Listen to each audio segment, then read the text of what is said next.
Hello, and thank you for your interest in my poster. My name is Ellie, and I'm going to talk to you a little bit today about our recent study called A Novel Method to Induce Mental Fatigue. So, why are we interested in mental fatigue? Well, we all experience it, but we're unsure as experimenters of all the different effects of mental fatigue.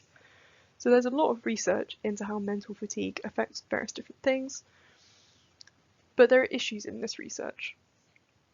The first issue that we identified is that experimenters rely really heavily on subjective reports of fatigue from participants, but don't necessarily look at the objective performance of participants within the tasks that are making them mentally fatigued. The issue with this is that if you're only taking subjective measures, while they're obviously valuable, and some might argue crucial in the context of something like mental fatigue, you're at risk of pretty strong experimenter effects if participant knows that you're trying to induce mental fatigue and you ask them in some way whether they're mentally fatigued, they're probably going to say yes.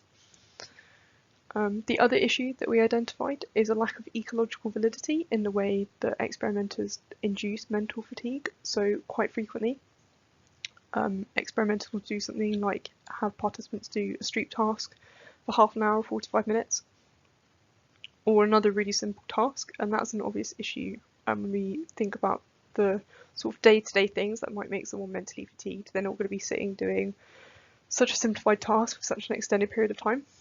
So our aim was to develop a way of inducing mental fatigue that is more ecologically valid, so a bit more varied, and induces both subjective feelings of fatigue and some sort of behavioural decrement in the mentally fatiguing tasks.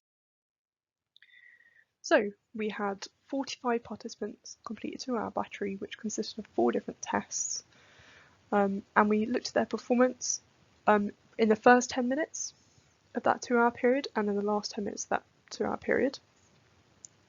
And we also asked them how they felt using the Brum's mood scale.